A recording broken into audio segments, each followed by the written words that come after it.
ఛందశ్శాఖిశిఖాన్వితైః ద్విజవరైః సంసేవితే శాశ్వతే సౌఖ్యాపాదిని ఖేదభేదిని సుధాసారైః ఫలైర్దీపితే చేతః పక్షిశిఖామణే చజ వృధా సంచారమన్యైరలం నిత్యం శంకరపాదపద్మయుగళీ నీడే విహారం కురు. పరమేశ్వరుని పాదపద్మములు ఒక చక్కని గూడు. అది నిత్యం, దానికి నాశము లేదు. అది వెలుగు అనేది సౌఖ్యమునిచ్చున్నది. అమృతరసము కలిగిన ఫలములతో సంసార దుఃఖమును ఆకలిని దూరము చేయు దుఃఖ నివారకముగా ఒప్పుతున్నది.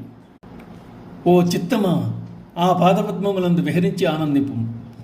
వేదోపనిషత్తులను వృక్షముల యొక్క శాఖల శిఖరములతో సంబంధము కలిగి ఉన్న అనేక మంది ద్విజతత్వములు ఆ పాదములను ఆశ్రయించి ఉన్నారు.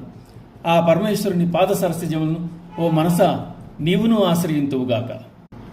పరమేశ్వరుని పాదద్వయమనే గూటి అందు తన చిత్తమనే పక్షిని విహారం చేయమని కోరుతున్నారు శంకరాచార్యుల వారు. ఇంతవరకు శివుని వేటగానిగా, సింహముగా వర్ణించిన శంకరాచార్యుల వారు ఈ శ్లోకమందు మనస్సును ఒక పక్షిగాను, శివుని పాదార విందములను ఆ పక్షి ఆశ్రయించవలసిన గూడుగాను వ్యవహరిస్తున్నారు. పక్షి ఆహారాన్వేషణలో నిరంతరము సంచరిస్తూనే ఉంటుంది. దానికి స్థిరం లేదు. ఒక చెట్టు మీద నుండి ఇంకో చెట్టు మీదకి అలా ఎగురుతూనే ఉంటుంది. సరిగ్గా మనస్సు కూడా ఇటువంటి తత్వం గలదే.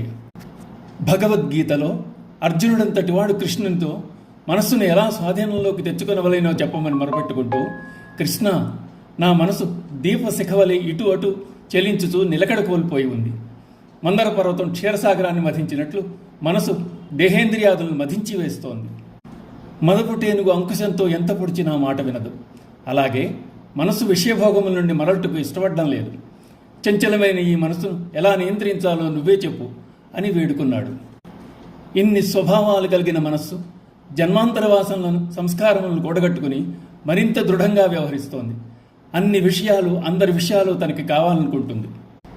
అయితే శివుని పాదాలు సంపదను, జ్ఞానాన్ని, సుఖాన్ని ఇవ్వగలిగిన నివాసంలా, అన్ని సౌకర్యాలతో కూడిన సౌధంలా ఉన్నప్పుడు మనస్సు అనే పక్షి ఆయన పాదాలనే గూటికి చేరడం ఉత్తమం కదా అంటున్నారు శంకరాచార్యుల వారు. ఓం నమః శివాయ.